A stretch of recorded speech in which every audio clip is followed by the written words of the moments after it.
This is Gilbert Andrew Garcia. Listen to my radio show, A Tip from Gilbert. Talk, inspiration, and prayer every Monday from 11 a.m. till noon on Houston's gospel leader, KWWJ. 1360 AM and streaming live on kwwj.org. Listen on the legendary KYOK 1140 AM and streaming live on kyokradio.org. KCOH 1230 AM, The Source on Send Geek Radio 95.1 FM 1460 AM and Aliento Radio 101.7 FM and 1540 AM. Call in at 832-570-8075 and follow me on social media. See you then. All right, Houston, you have me, Gilbert Garcia, with another tip from Gilbert. Talk, inspiration, and prayer. Thank you, studio audience. And let me just say, this is going to be a very fun show. And I think a lot of people are going to really, put the facts together of this whole issue with the firefighters. I have Mr. Marty Lancton, of course, with the Houston Firefighters Union. Welcome, Marty Lancton, to our show. Thank you so much for having me, Gilbert. Well, good to be you've back. Been here many times. As you know, we've been an advocate. I've been an advocate. We've been good friends for the firefighters, and we would always come back and say, you know, Mayor Turner, how come you won't meet with the firefighters? Remember, we would say here and say, how come you won't meet with us? Let's at least meet together. Remember those times? I remember the times where somebody said, you know, this can't be done, and we're going to kick this can all the way down the road for 8 years. And what we saw was Mayor Whitmire step in on day one and get this done in 2 months. And that just shows the value that this mayor has for the firefighters and paramedics, and it just shows you for the lack of respect and the lack of priority that the last mayor had. Amen. You know, and I agree with that. And of course, I have Miss Yvette Duenas, who's one of my partners, and I thought she'd be a great guest because, as you know, her husband has been a firefighter for how long? 15 years. And I remember when, you know, because you've been with me now, how long? I've been with the firm for 7 years. So it's almost the whole time this struggle, I'm going to use the term struggle, although it was really one way. Yes. Right? All the pain was on the firefighters and the families. Yes. Because, you know, how does it feel to know you've been, quote unquote, given a raise by the people, and yet you're not given a raise, right, and it's not really affecting your family's pocketbook? I mean, how does that, I mean, it's just terrible. Yeah. And it has to be bad for morale. And I remember you and I talking, and we'd say, you know, golly, this just, and it was tough, wasn't it? Yeah, it was tough times, you know, just for the firefighters in general, you know, the day-to-day that they do for their job and living, and then not being compensated the correct way. You know, it brings morale down. It brings, like, you know, if people are lost, they don't understand why, so therefore they leave and they want to look for elsewhere to move. So all in all, you know, it's a big accomplishment. We're very happy to hear that things have moved forward. Thank you so much, Marty, for all that you do. Yeah. And for what you've helped with the firefighters, because it's been a long time coming. It has been a very long time. You always had faith. You always knew where this was going to go, because we would get together. I remember year 1, year 2, year 3, and you were very, what's the right word? Prophetic? Is that the right word? Where you would always say, the clock is really just ticking. You know, the bill is just going to be bigger. And you would always say that. Say, we can keep going around in this whole thing, but at the end of the day, it's just going to cost more. And I think it's very important, and we're going to go to the beginning, Marty, because I think it's important to go to the beginning. But I want to go to the end on this statement, which is, Houston, it's very important that people realize it's not like the firefighters did something and all of a sudden the city's in this predicament. It's not like that at all. Think of it like this. If you said, you know what, we're not going to pay the police for 8 years or 10 years, but someday we will. Well, you bet when that someday happens, it's going to be a big bill. Well, exactly. Yeah, and if you said we're not going to pay the solid waste personnel for 8 years, it's the same. And if you say they got raises, but we're just not going to pay them for 8 years. Well, that would be a big bill when it's due. It just would. Well, if you don't pay your bills and you continue to have this thing stack up, there was no other alternative. And I did say that with you for years. And what I said is the right thing is going to matter in the end. And what I said is every day that the last administration that didn't resolve the problem they created. Remember, Gilbert, they took us all the way to the Texas Supreme Court and lost. Yep. They knew this the entire time. I was attacked by the last administration in ways that most people would make their head spin. And I said specifically, don't listen to me, go look at the facts and the objective truth. So it's there. It's a product of what somebody wants to do, what somebody wants to make a priority. And it has been a long battle for the men and women and Yvette's husband, for all the other firefighters and their families at the fire stations. Well, first of all, I think people need to appreciate firefighters, because it's not about, did you put out 10 fires last month? It's really about, I am on call. Mm-hmm. And at any point in time, I could be asleep, and we all love to go to sleep. I could be asleep. I could be in the middle of eating with my mates. But when the bell goes off, mm-hmm. I turn on. And that's what it's about. It's about the insurance. It's like insurance. Yep. You never want insurance, and you always complain about it until you need it. Until you need it. And that's what firefighters are. You think about, well, but when you need it, who do you call? You don't call Ghostbusters. You call the firefighters. Well, and then there they are. And instead of the building, everyone going out, they go in. Yes. That's what it's about. Yeah, whether it's fires, car wrecks, heart attacks, strokes, pin-ins, rescues, floods, natural disasters, the fire department is who you call. And the men and women in the third largest municipal fire department in the nation go out there every single day, in spite of how they were treated for 8 years, and serve the citizens. And I've worked in every, portion of this town, and even in the county. It doesn't matter, rich, poor, it doesn't matter. And what I will tell you is that the insurance policy you talk about, when it's your time, when it's your family member, you want to move heaven and earth, because seconds matter in our line of work. You may not have had to use us one time, but the one time you do, you don't want to find out that you don't have fire department and EMS that are available to respond. And that is something that I've seen throughout my career being one of the most critical components of this. You have to have a solid public safety organization, department, both fire, EMS, and police, because that's our core critical number one function as government and taxpayers, is to ensure we have public safety. That's right. That, in fact, when you really break it down, that's really what government's all about. Mm-hmm. Law and order and public safety. That's really it. But going back for 1 second, you just made something, a light bulb go off in my head. Seconds matter. Yes. I mean, seconds really matter, especially when it's your house or your loved one who's there having a stroke, or whether it's, something happened to you. Seconds matter. That's a good theme. I did not think of that. I want to go back to the beginning, if I could. Sure.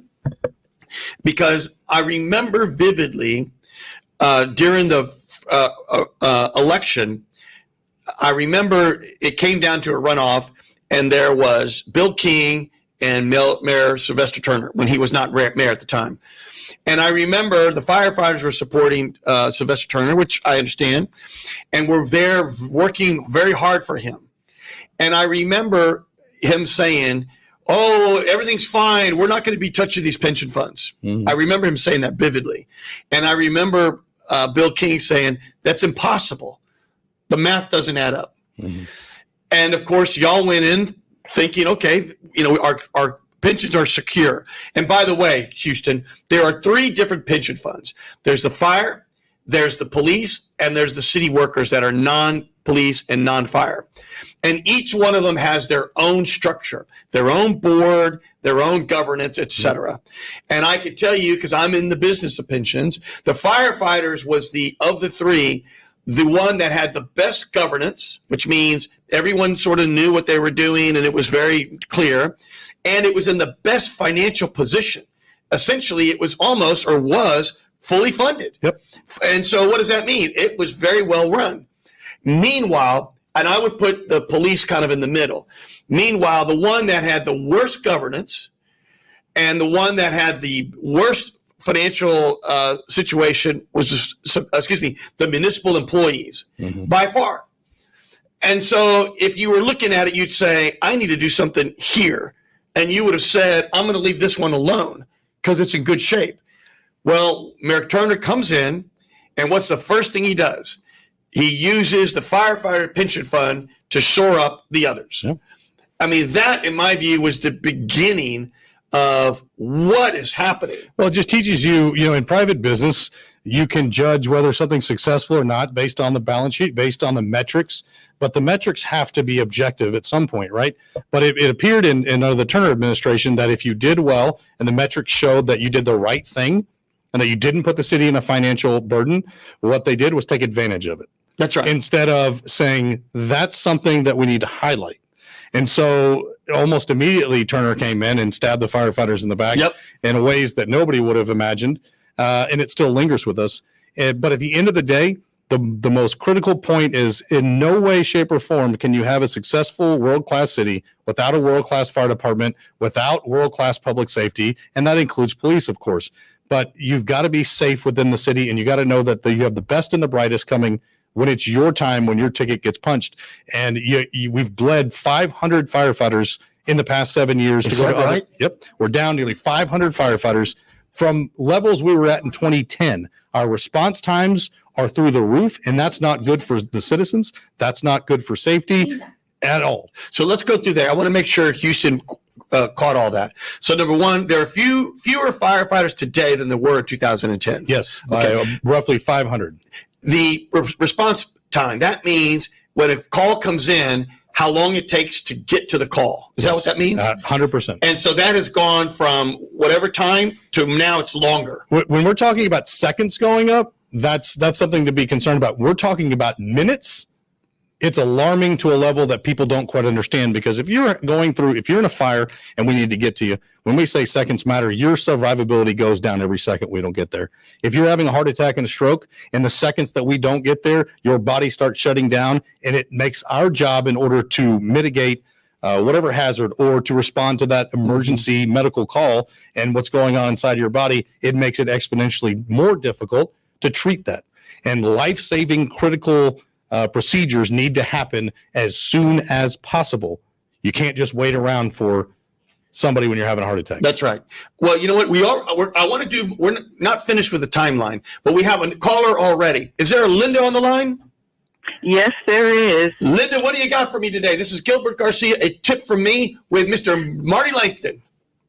Gilbert Garcia, I love you, and I preface that because what I'm going to say is, again, going to put at enmity on what has happened with the fire department, which 80% of those men do not live in the city, but they want to be paid as if they do. 40 years ago, when we moved here to Houston, there weren't even fire hydrants in our neighborhood, but we were not in the city of Houston. We were then annexed by Mayor Lanier,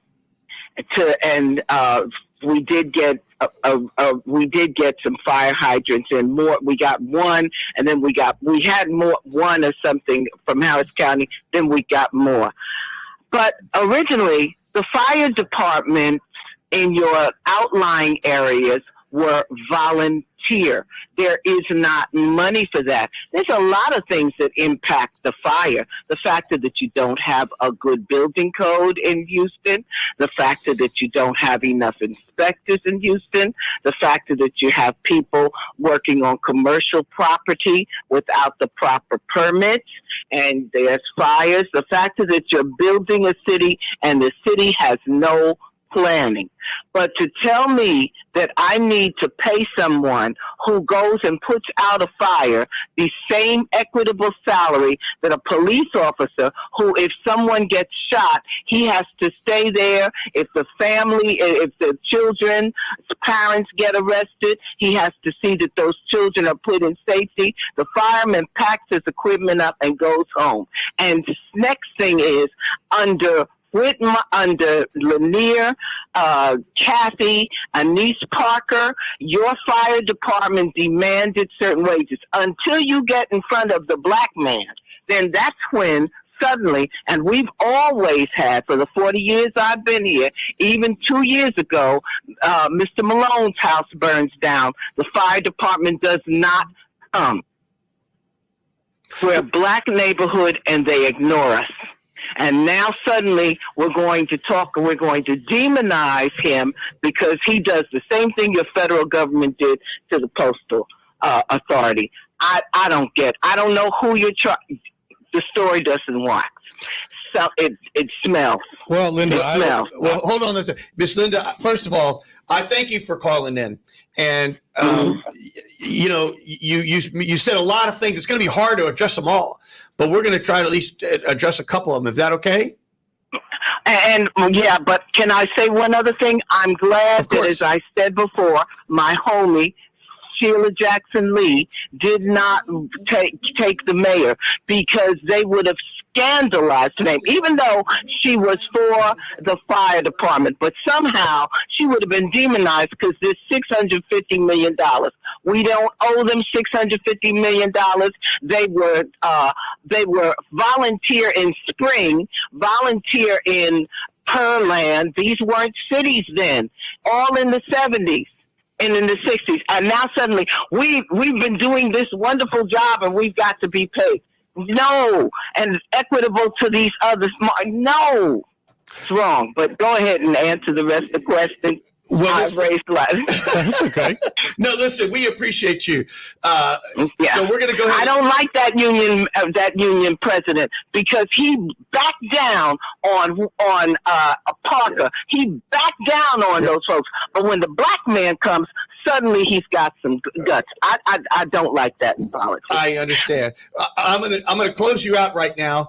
But we're gonna but stay on the line, because I'm going to not stay on the line, but be listening, because I'm going to answer a few of those things.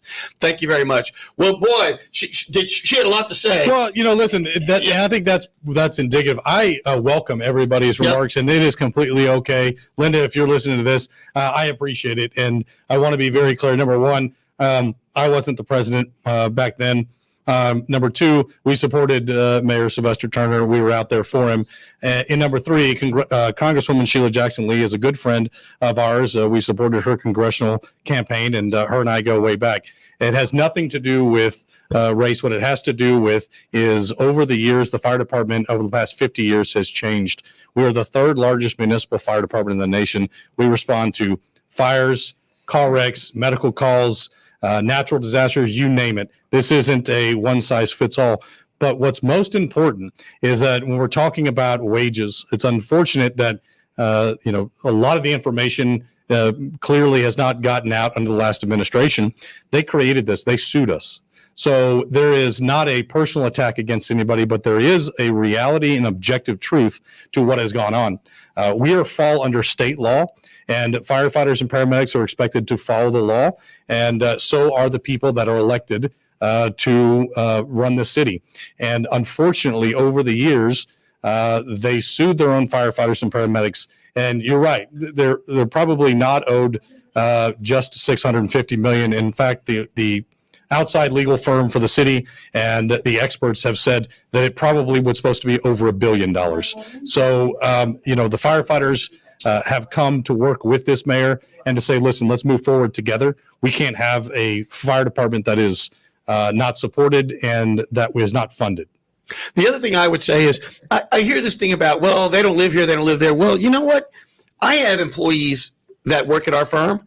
Some of them don't live in the city either. In other words, I don't see why that necessarily is so relevant. The point is, if you're here in the city working and your work is to be the first responder, well, you're going to do that. Whether you then go home, because I think y'all are how many days on and off? How does it work again? We work over 40 hours a week without overtime. We work 46.7 hours, which, most people in the private sector, you cannot work. Yep. Cops work 40 hours a week. We work 46.7. There's a lot of technicality things that probably don't get out there that much, and that's okay. But the reality is this, you have a number of issues that the last administration created.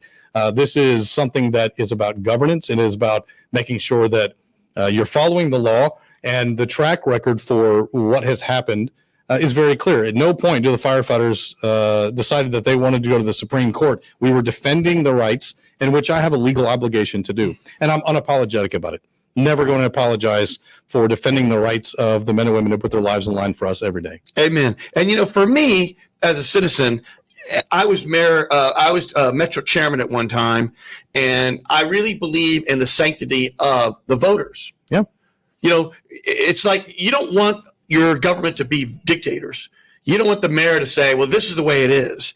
The bottom line is, it was put to the people about pay parity And it was looked at, debated for at least a year. I'm sure it'd been even longer than that. Yeah. At the end of the day, it was overwhelming. It wasn't even close. There were way more people voted for firefighters than voted for the mayor, or probably almost any mayor. It was overwhelming. And and not to mention that the voters also voted in 2003 to have the rights to have collective bargaining, and that was overwhelming as well. And that was the law that the mayor, the last administration, sued to say was unconstitutional as well. And that one that the Texas Supreme Court told the city they were wrong, which is the mechanism on why the city owes the firefighters back to July of 2017. We're talking about wage stuff. You're talking about federal, state wage laws. You can't obviate your responsibility because it's inconvenient. Well, it all goes back to, I believe, the voters spoke. And everyone knows I ran for mayor, and I, frankly, would have done the same thing. And I'm very grateful for Mayor Whitmire to bring the firefighters to the table, make them whole, and move on. Yes, you had to resolve it. Yeah. There were two options you had, which was either go to trial on March 25th. And that would have been a disaster, I think. I think the city would have been in a far worse financial liability perspective than coming and doing this, because every expert says 1.2 billion is probably the minimum. Tack on the interest that it owes. You can't mess with people's livelihoods and money and then pretend it goes away. We said that for 7 years, and that has nothing to do with politics. That was the truth. So it would have been far worse. And so you had two options. You could either come to a settlement and know what your fixed costs are and know how to amortize it. And you being in the financial industry, you had two choices. Do I want to finance the liability that it owes? It doesn't matter whether or not somebody believes that it's there or not. It is. The city had liability, a huge looming liability. Do you want to finance it over 25, 30 years, or do you want to pay it all right now? So we worked with Mayor Whitmire to say, how do we cut not only the cost that it would cost to the city immediately, but how do we put it in a place where it makes sense financially, best interest of taxpayers, best interest of the firefighters. Well, I know we have a lot of other callers here, and that Miss Linda, that was a very good topic she brought up. I think the other thing is you have to remember, and it is what is. The last administration, of course, I ran for mayor and I would talk about it. There was so much malfeasance. All you got to do is look at the DA raid of the housing department, the FBI raid of the health department. You had 2 or 3 key A's that were indicted, pled guilty. You had the airport concession, which now has all kinds of litigation around it. And this concept of doing initiatives without having a funding source, nobody would run their house that way. You wouldn't run your business that way, and we shouldn't have run the city that way. And that's what happened. And it has nothing to do with race or who. It's just what happened. And then, of course, and here, look, I'm Hispanic, and I will say you had Chief Acevedo, and at the end of the day, how come all of a sudden we wake up and there were 250,000 cases that were not looked at? Yep. And how can you have 4,000 sexual crimes not looked at? Well, because frankly, when he was there, he was running for mayor the whole time, rather than being the police chief. I think Chief Finner has a good hand around it. That's my perception, but the facts will come out. So let's go. We got a lot more to say. Ashley, are you there? I'm here. You got me, Ashley. You got Gilbert Garcia, a tip from Gilbert. What do you have? I got Mr. Marty Lancton, and I've got all these wonderful kids that are here in the audience as well. I'm going to ask them to say a few words momentarily. What do you got for us? I have a question. So, do you, Mr. Lancton, do you feel like there's city council members that are still fighting the deal, or do you feel like it's locked in, the deal between the union and the city has come to? Yeah, I'm going to paraphrase that by saying, is it over, or is there still steps? Well, listen, I think, first of all, there's a signed settlement agreement. You had a choice. You either go to trial, or the firefighters and the mayor administration came up with a settlement, and that's a signed settlement. So what we're doing now is working through the mechanics of making sure that the bonds that have to be used are done correctly. It's a lot of technical stuff. So the settlement, the deal is done. Are there people that have questions? I'm sure, absolutely. This was a confidential settlement a negotiation, because when you're talking about this high level, we're in court, and people need to understand we're in court. And just like anything else, we've tried to resolve this 8 million times. And in order to get a resolution, you have to get a complete settlement done. So we're in the process now where they're getting a sign off by the Texas AG as a mechanical issue, as a legal issue. And there's a budget and fiscal affairs meeting tomorrow. But sure, are there people that probably have questions? But I've been an open book. My phone number, my phone is open always to any council member. And we've been very clear. You know, for 4 years under the last administration, you have to remember this, Gilbert, the council members said very clearly that negotiations between the firefighters or the police are between the administration and that employee group, period. Council members cannot be a part of it by city charter. Mm-hmm. So this is no different. And so them having questions is completely normal. We've been there to answer it, but we hope and we expect that people will get behind Mayor Whitmire, show the city of Houston we're all coming together, because the deal has been signed. We're now making sure that it's getting funded and that we're doing it responsibly. We've taken very specific steps to ensure we're doing it the right way, not doing it, a rush job, because we don't want to put the city in a worse position.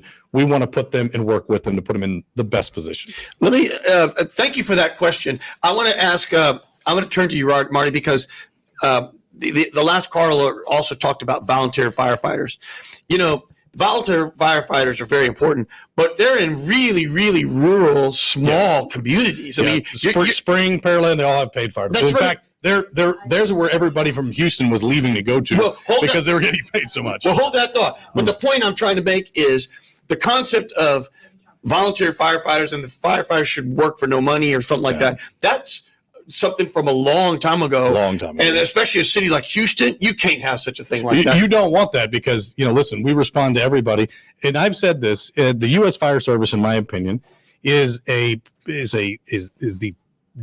gold standard for when we talk about what people should look at on how services should go out. What do I mean by that? I mean that is the greatest equalizer in society, in my opinion, these days. No matter where you go, no matter where you're from, no matter what your race is, no matter how much money you have, your religion. When you call 911 and you're stuck in a fire, you have a heart attack, a stroke, a car wreck, you're going to get the same amount of resources from the Houston Fire Department responding to you to come save your life. Amen. But going back, so really, it's just not a apples to apples when you talk about, well, these cities have a volunteer, and why don't these, how come they don't have volunteer fire departments? At the end of the day, a lot of the cities that she mentioned now have paid they're firefighters. all paid, full-time fire departments, because you have to be able to respond. Our entire model has changed over in the 60s. People said, oh, it's just fires. Then paramedicine came, which is paramedics in Houston Fire Department can essentially do what an ER doctor can do when you're having a heart attack to save your life. Start IVs, put a tube down your throat, shock you, give you cardiac medicine, a stroke. They can give you clot busters. There's so many things that they do. And then you had hazardous materials become a big thing in the 90s. Now we have to specialize in that. WMD after 9/11.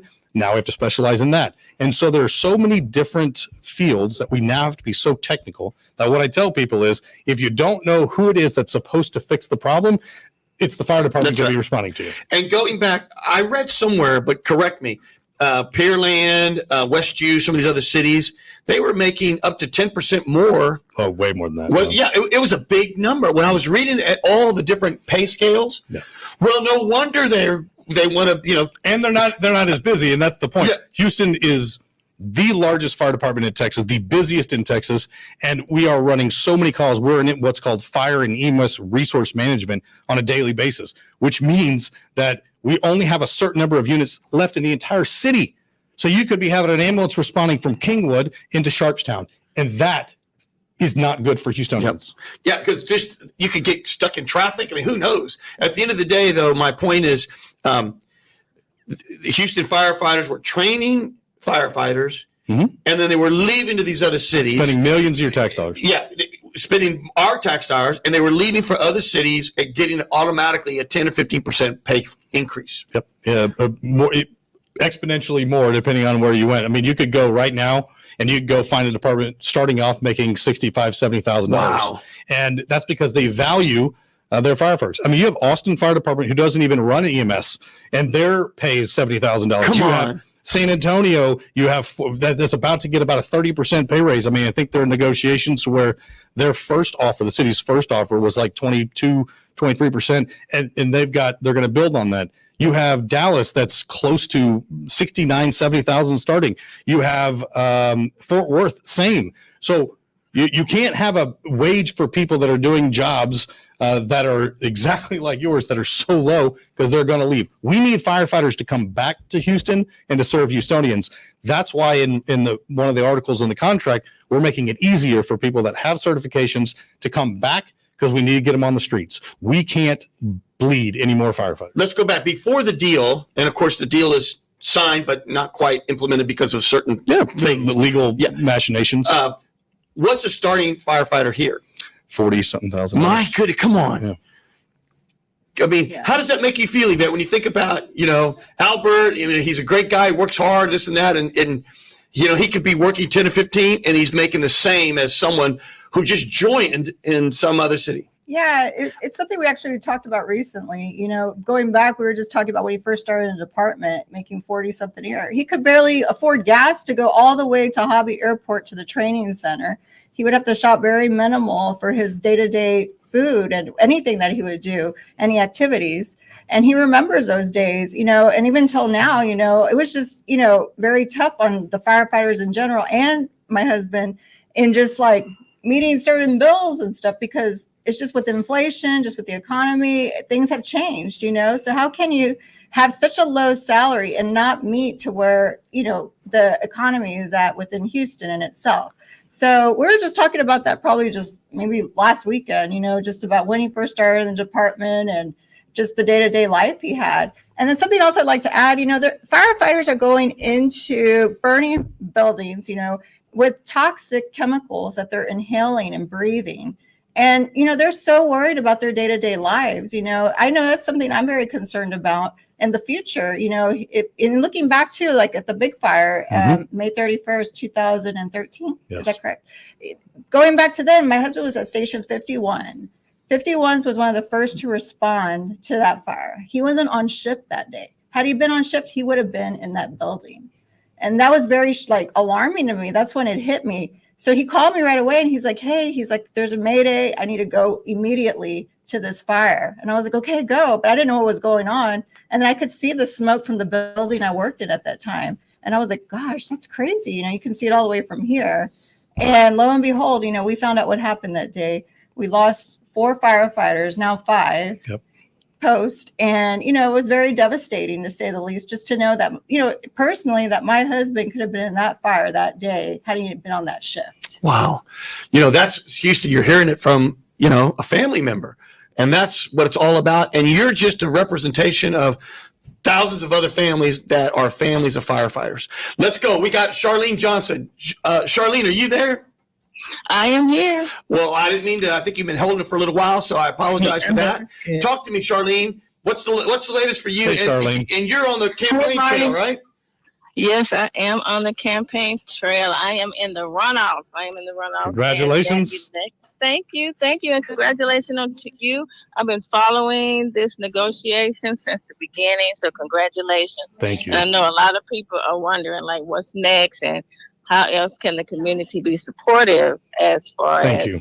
how do we recruit more firefighters? Mm-hmm. So, well, Charlene, how does the race look for you now? it looks real good. We're gaining momentum.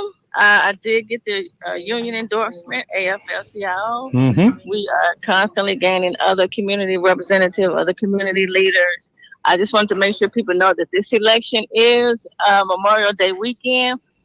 If you're going to be out of town and you're 65 or over, you can still apply for a mail-in ballot. You can still call or go on Harris Votes and apply for a mail-in ballot. Well, give us the whole details there. When does early vote start? When is the last day to register? Give us the whole thing.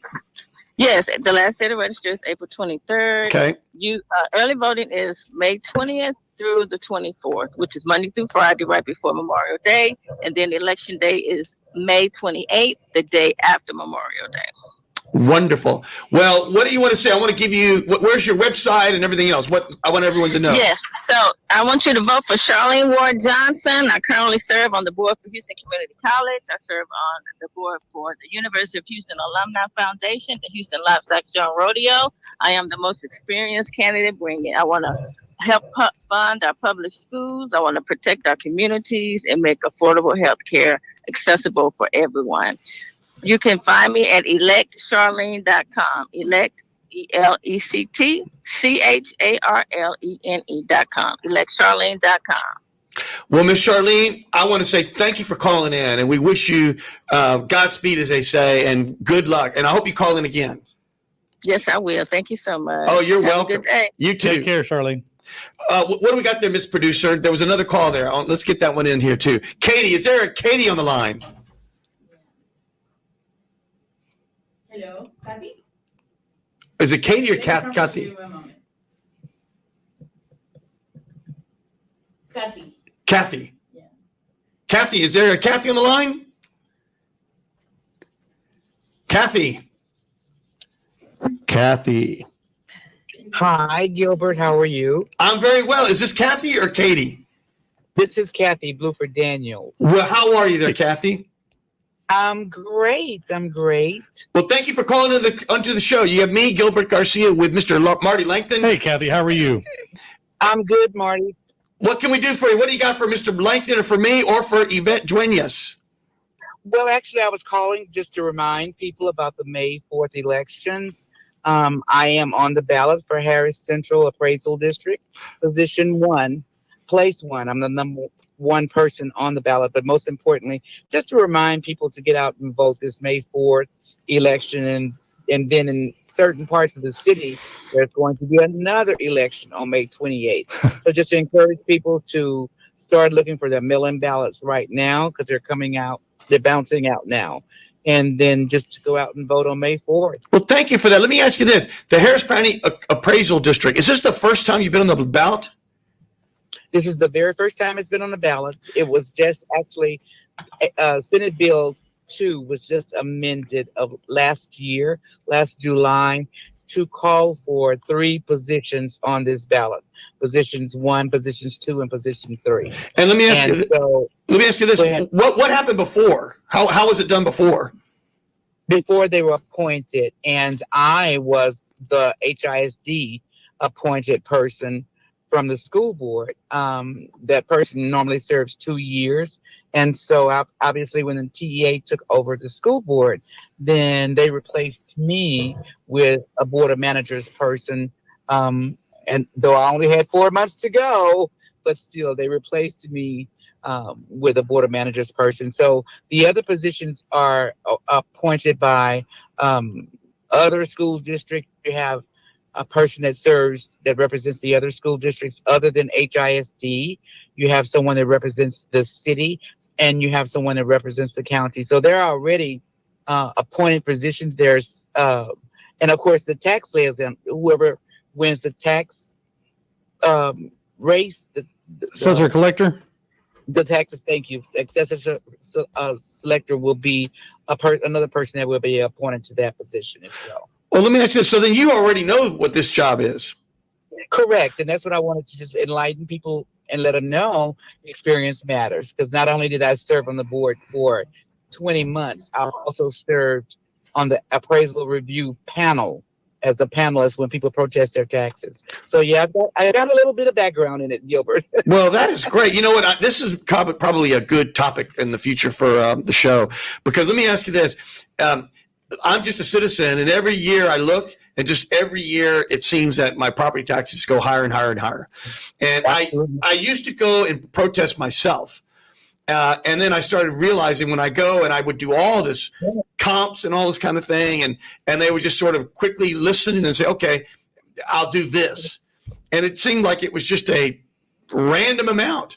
And so I started using one of those third-party collectors, O'Connor, and I've been really pleased with them.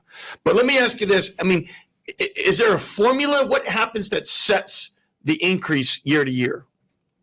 Well, the board of directors, number one, they don't have anything with the setting the rates, but the final approval does come to the board of directors. And for instance, like in your case, a businessman, if you were not satisfied with what you when you protested what your findings were, then you in turn could file another protest in addition to that. And then some of that information, sometimes we have a tax liaison officer. Sometimes she would go and look at other values in the area, and then that would come before the appraisal board of directors.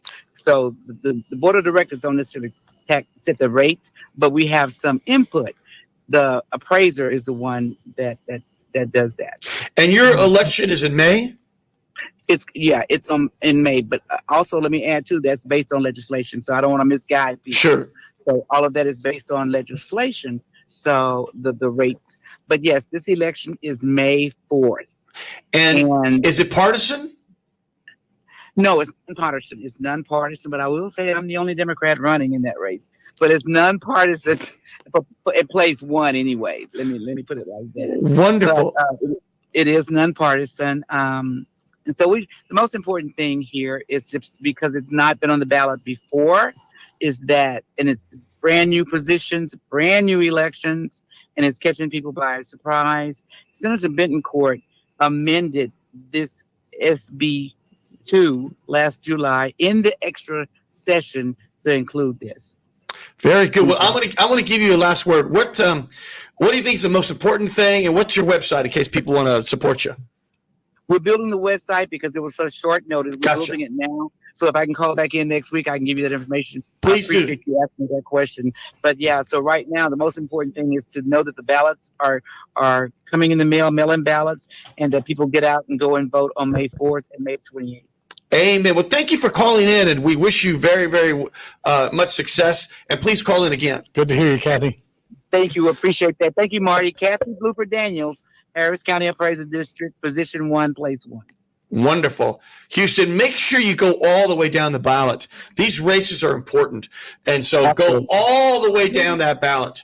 I don't know exactly where that position is on the ballot, but make sure you go all the way down and make sure you make your choices. We have another caller. Is there a Josh on the line? Josh, are you there? Josh. Yes, I'm here. Josh, you got Gilbert Garcia, a tip from me with Marty Lancton and Yvette Duenas. What do you got, pal? Right. I have a couple of questions for Marty. Sure. So I remember when the city and Sylvester was fighting against the pay parity and pay increase for the firefighters. One of the leading arguments against the increases were the comparative size that the firefighters had or the generous retirement plan that the firefighters had in comparison with the police officers and the reported effects of what it was going to do to the city budget. And so now that the plan is passed, I'd like to ask how that retirement plan, or is that retirement plan still like so generous? And No, yeah, that Mayor Turner, that's what we were talking about. Mayor Turner passed a pension bill that did what Gilbert had mentioned earlier. So that's not no longer not only a talking point, which I can give you my own opinion on it, but he went in and took $1.2 billion from the firefighter pension fund. Okay. And then my second question is, so it's been reported in the Chronicle that I'm gonna pause there. Don't forget that your next question, okay? Okay. We just said that sort of cavalierly, right? Took $1.2 billion for the pension fund. That is staggering. Yeah. And think about that for a moment. It's almost like you rewarded this fund that was doing well. How did you reward them? By taking their money. Yep. Instead of saying, how great, it's self-sustaining. Yes, they can earn their more benefits, but they can afford it. They took the money from that. Yeah. I mean, I just want to make sure everybody's getting this whole picture. And it's really part of the origin for a lot of the strife and everything else. And I think, how would I feel if someone in my pension took part of my pension benefits? I'd be pretty doggone mad and upset. Yep. So there you go. I didn't mean to cut you off. Go ahead. Oh, I just wanted to mention what you were talking about before about how you didn't see it relevant that most firefighters live outside of the city of Houston. I know it's been reported in the Chronicle that in order to fund the budget shortfall, projected budget shortfall, which is probably being fueled by the pay increases that not Sylvester, Whitmire may increase the property tax increases. How would you? Well, I would disagree with your thesis of your statement there. That's a political theater that some that apparently are already trying to run for mayor. So and I'm going to say this very directly. The firefighter settlement has absolutely nothing to do with the city's structural imbalance that it's been for years and years and years. In fact, the way we structured this settlement was so that it limited the impact. The city's general fund has the money to pay for it, and that's why we structured it that way. You are seeing some use the opportunity to try to say the reason why you need to address long-term sustainable solutions if you want to have increase in police and increase in fire is because the settlement is just flatly wrong. The city already had a structurally imbalanced $180 million budget, as they do every year that they tell the public. The difference is that the city took in a large amount of federal funds. And lastly, that they have the ability in which to pay for this. But lastly, let me be very clear. If you don't pay your bills and you have a fund balance, that's why you have a fund balance. The answer to a solution is if the city of Houston has not gone bankrupt, it's because the firefighters in Houston have not gotten a pay raise. Well, I think people need to, let that roll around their head a few, but it has nothing to do with the settlement. The city controller himself had a press conference the other day, and it was very direct in admitting to the news in the press that no, the way that they've structured this, the city has the money in the general fund to pay for it. So I disagree with that thesis that that is in any way the truth, because it currently has the capacity. They're talking about long-term being able to change things and to be able to have the resources that are needed for what everybody's talked about, increase in police department, because we didn't see anybody have an issue when, the police contract that was $200 million passed last time. Why? Because we know that Houston needs good police and they need to be paid well. We supported that. Our deal is structured to where it is $35 million on the general fund for the pay raises moving forward versus the city would have had to take a hit of $150 to $200 million if we'd have gone to trial. So we can get into a litany of things, but it is all about the liability that the city has incurred that was not going away. And how do you work together and how do you limit the exposure to the city while financing in what you owe, because the liability wasn't going away. So that liability cost is about $35 million, and that's with interest rates being what it is. That's both principal and interest, and you could take some of the principal and you could put it into an account and make money on it to pay for the interest on the bond. But that was in order to ensure that the city had the ability to take care of other groups, that we didn't put the city in a worse financial position. But the entire narrative, go back to the city controller, Hollins, who said, no, this is not about the firefighter settlement. We have the money to pay for that. We're talking about long-term structural deficit of how do you get services if you want to have an increase in police and fire, because we even structure our contract that way, that it will be something that you need to educate and talk to the voters about. So if anybody does not want more police officers or more firefighters, then that's going to be their position. But our position is you definitely need more. And hold your question, because I know you have a follow-up on your question, because I want to say something. When I ran for mayor, and I'm a numbers person, I looked at the numbers. And again, I didn't have any real basis to look at the firefighters and what maybe could be done or not done. So ignoring the firefighters, my assessment, well, we were broke already. And why is that? Because when you add in all the equipment that's not being updated, when you add in all the other problems of poor services on garbage pickup, you name it, permitting, when you add it all up, in my opinion, The only reason we weren't really clearly broke is we were using federal money, one-time stimulus money, to balance the budget.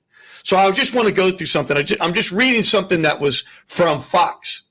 And it says here, this goes from Greg Grukin on What's Your Point. It said here, at the State of the City address last fall, Mayor Turner said, quote, instead of $160 million in the hole, we will give you a surplus of nearly $420 million, unquote. Well, it's real simple. If you don't pay your bills, your cash builds up.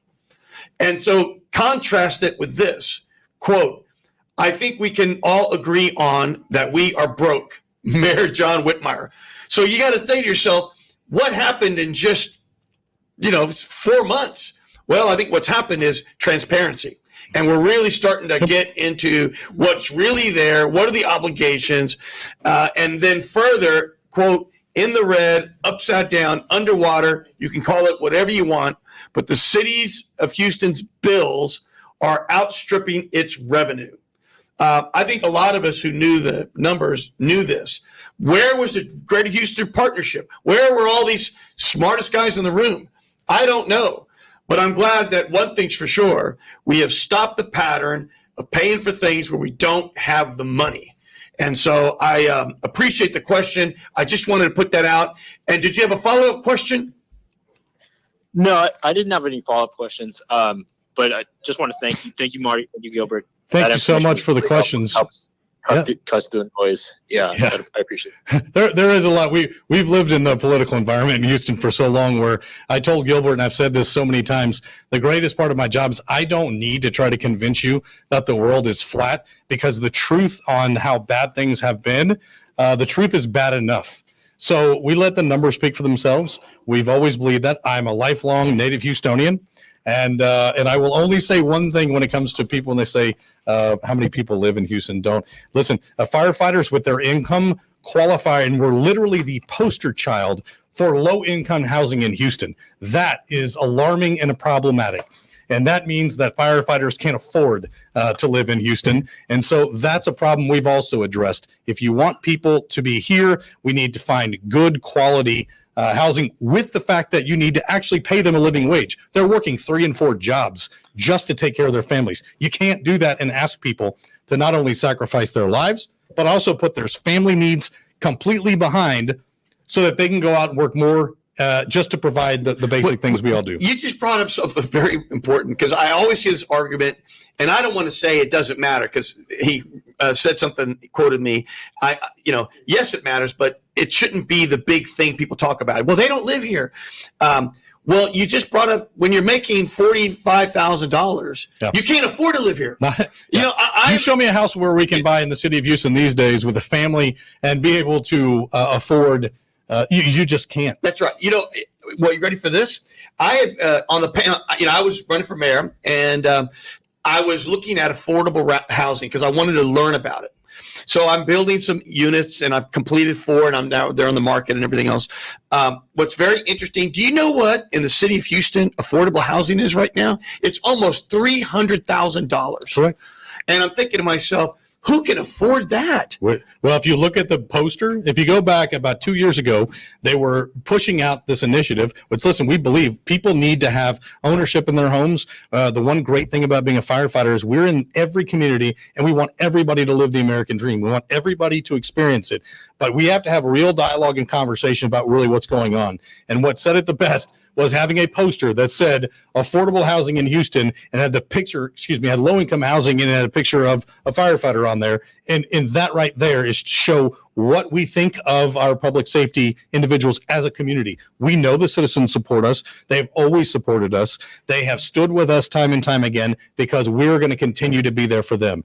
All we want is what's right and what's fair, and for people to be transparent, to tell the truth, and to stop politicizing things that shouldn't be politicized. And, I don't know if this is in the agreement or settlement, but at the end of the day, one thing, there's that old saying, you got to know when to hold them, when to fold them. Yeah. I don't know why Mayor Turner didn't say, I'm losing at every court. Yeah. Why don't I just realize I need to negotiate with these firefighters and do the right thing. And we gave him off ramp after off ramp, and listen, this narrative that it's somehow personal, that came from the mayor. That is not, I've known Mayor Turner for a long time. I remember we ran his campaign in 2015. We've known him as a state legislator, but we call a ball and a strike a strike. You can't purport to stand for labor. You can't purport to stand for the rights and then attack the very thing that you say that you stand for, and then demonize the people that are standing up for the men and women who those rights protect.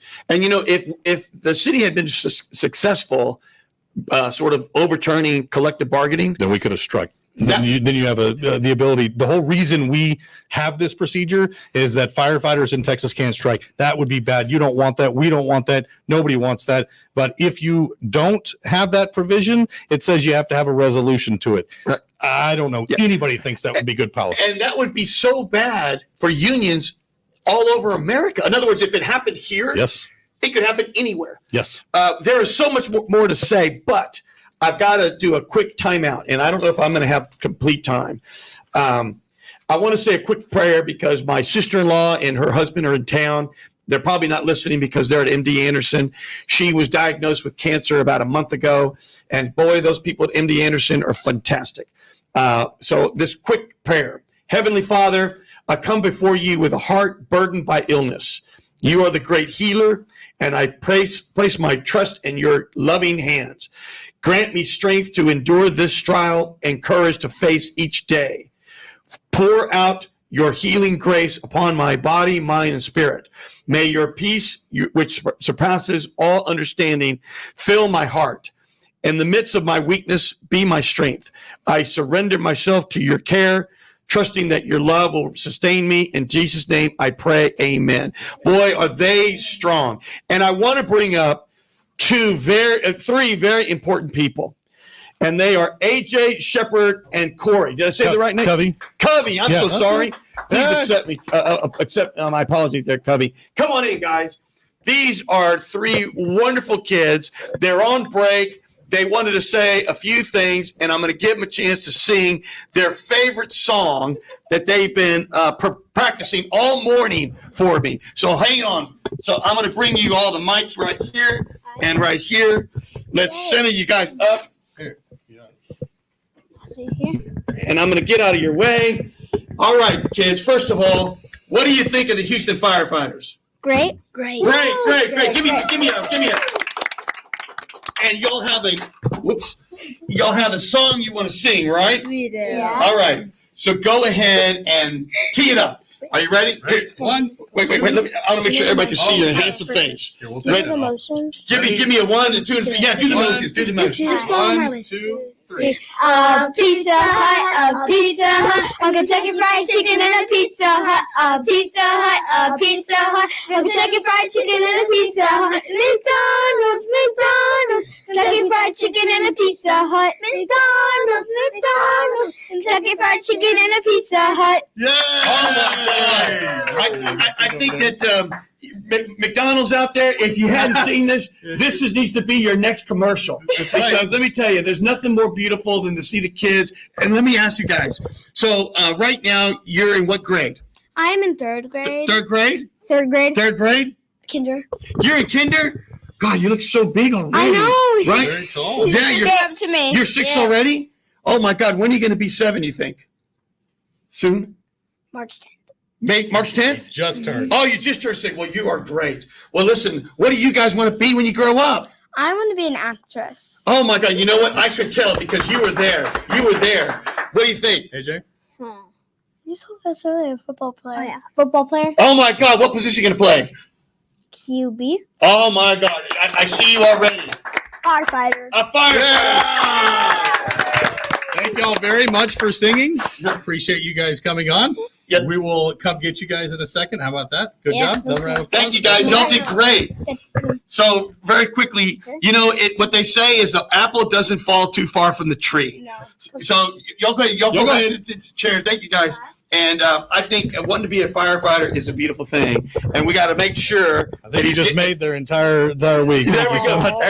And we got to make sure that he gets a fair wage. Yes. Exactly. So Marty, we got about 1 minute, and then we're going to hear the commercial play out. At the end of the day, I feel we could have gone a lot longer. This is such an important issue, and I think it's just high time we stop the bleeding, Yep. we stop the madness, we stop the hole that we keep building, and we stop all the lawsuits. The only ones that were making money were the lawyers on both sides, and really the taxpayers indirectly or directly are on both sides. So it just made sense that we just stop all of that. I give the mayor lots of credit. And so kudos to him. And Marty, what do you want to say to Houston right there into the camera? You know, just like Gilbert, you coming and having me on and talking about what's good, about what is positive is happening. I want to thank the Houstonians for always standing with us. But it's a credit, Gilbert, because, you know, let's just have a real talk. You know, Gilbert ran for mayor, and Gilbert's the one that says, you know what, I'm going to call and say that when a good thing is a great thing. And Mayor Whitmire showed leadership in getting this resolved. And the liability that was going and that was looming over the city was $1.2 billion at a minimum. And so I want to thank the mayor's administration for coming and working together to get this solved, so we can all work forward. Walk forward together and have a world-class fire department and be in the community to serve the needs of all Houstonians. And thank you to your team. Thank you for being a friend. And we look forward to many more discussions and great things to come for Houston. Amen. Yvette, what do you want to say? Just like to say thank you to all the firefighters for everything that you do on a day-to-day basis. And I'd also say, again, thank you, Marty, for everything you and the team have done. It's been remarkable. And we're so very blessed to have you. Thank you very much. So I'm going to say something as I got maybe 30 seconds here. I'm going to borrow a phrase from the mayor. And of course, you know, I ran against the mayor, but you know what? I have great respect for him, especially what he did with the firefighters. And you know what? He's done a lot of great things, changing out the head of the library, you know, all these things, you know, and I could go on and on. That's probably a topic for the next show. At the end of the day, I just want to say, he always says, let's get back to work. It's time to get to work. It's Let's time go to to work. get to work. Let's go. So we thank you, Mayor Whitmire. And next week, I'm going to have a very good show, because we all have these issues that come up from time to time, and we're never prepared. And that is a death of a loved one, whether it's planned or unplanned. And I'm going to have someone to talk about what does that all mean, and what does it mean for preparing the sort of burial and all those sorts of issues that you never want to deal with, but it can be so costly. And so I have someone that's going to talk about that next week. So this is Gilbert Garcia saying, I'll see you next time. Gilbert Andrew Garcia. Listen to my radio show, A Tip from Gilbert. Talk, inspiration, and prayer every Monday from 11 a.m. till noon on Houston's gospel leader, KWWJ. 1360 AM and streaming live on kwwj.org. Listen on the legendary KYOK 1140 AM and streaming live on kyokradio.org. KCOH 1230 AM, The Source. On San Geek Radio 95.1 FM 1460 AM. And Aliento Radio 101.7 FM and 1540 AM. Call in at 832-570-8075 and follow me on social media. See you then.